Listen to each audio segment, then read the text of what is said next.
For more on the U.S. debt ceiling, let's bring in Republican Ike Brannon. He's the Director of Economic Policy as well as the Director of Congressional Relations for the American Action Forum. Before joining the forum, he was Senior Policy Advisor and Chief Economist for the Republican Policy Committee, positions he held in John McCain's presidential campaign in 2008. Ike, welcome back to Bottom Line. Always a pleasure to have you on. Thanks.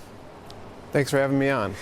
When you and I spoke on this broadcast, it was earlier this month, you said that you believed a deal to raise the debt ceiling would get done, but that negotiations would go down to the last minute.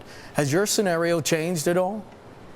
I think the only thing that has changed a little bit is I think that people have realized that the deadline of August 2nd really isn't a firm deadline. I think this could go on another week or two past that without the proverbial walls caving in. What I find really interesting is despite all the Sturm und Drang saying that the Asian financial markets would react precipitously to no deal, in reality nothing really happened when no deal was reached yesterday. I think that's a realization that financial markets know a deal will get done sooner rather than later, and no one's really too worried about it there. Are you concerned then about possible debt rating downgrade, credit rating downgrade, excuse me?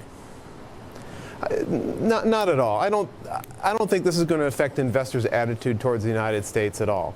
It's just like U.S. News and World Report downgrading Harvard. It would be a paper change and nothing else. And where else are people who want to invest in safe assets going to go? They're certainly not going to go invest in Eurobonds at this situation. So even at this point, even if there were some sort of credit rating downgrade, I guess it follows with what Mohamed El-Erian of PIMCO told us on Bloomberg television earlier today. He said that if the U.S. defaults, it would be, in his words, a big mess. But he did continue quoting here, remember, there is no other country that can step in to replace the U.S. The U.S. is the supplier of the reserve currency.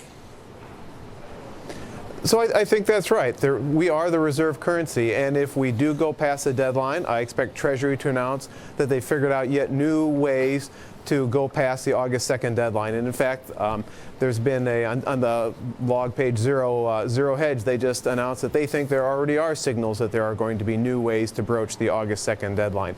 And I think they can keep going on like that for a week or two. I think the real deadline really is the August congressional recess. These members really want to get out of town by August 5th, and I think they'll come up with a way to at least paper this over for a few months before they have to cancel their vacation. Ike, let me ask you, because I was speaking to Dr. Alan Sinai in the last half hour, and let me pose to you the question that I posed to him. The debt ceiling at some point in the past, it had always been a perfunctory exercise. Should it be done away with? You know, I think this has been I know people think we've gone through a lot of efforts for no real reason, but I think this has been a fantastic way to try to pursue some kind of constraints on the growth of the size of government. If we don't have something like this pushing us, I think the next real lever we're going to face that we can use to reduce the growth of the government is going to be something like money flowing out of the United States investment. So I think, yeah, maybe it seems kind of antiquated. Maybe people think that this is something we don't need quite right now. But the fact that we're having real negotiations about how to reduce the size of government, to me, suggests that this is actually a very good thing to have in place. Well, despite what some have been telling us here at Bloomberg, the toxic atmosphere, are you concerned by the level of vitriol during this debate? Not really. I think basically, I think we're ratcheting up the campaign rhetoric. Normally, you don't have campaign rhetoric until very close to a presidential election, but I think the incumbent candidate has decided to make this a campaign well before we got to this, talking about this debt ceiling crisis. And the Republicans have responded in kind. Should the debt ceiling debate then have been separate and apart from the debate over how we get our spending under control? Maybe in an ideal world, yes, but the way Congress works, you need some kind of real stick in order to get real negotiations. And I don't see any kind of binding constraint coming up in the next few months or even the next few years in which we're going to have a reason to reduce our spending. For instance, let's say President Obama wins re-election and you have a Republican Senate. I would put the odds at 50-50 of that happening. It's going to be very difficult for the Republican House and Senate to pass some real kind of debt reform that the president doesn't veto.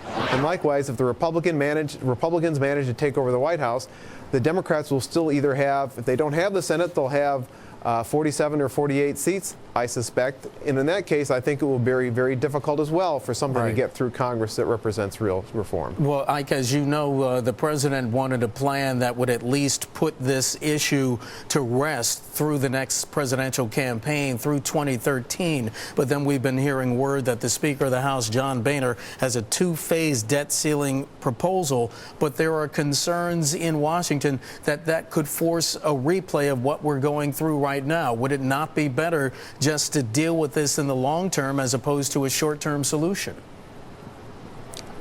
I don't think so. The only reason I can come up with for doing this past the 2012 election is so we don't put the president out for the next 15 or 16 months and make this politically inconvenient for him. I think this has been granted, there's been a lot of vitriol, but this has been a great exercise. We've had a real debate about what the size and scope of government should be, how we should get our budget problems under control. And make no mistake, everyone agrees that there is a budget problem.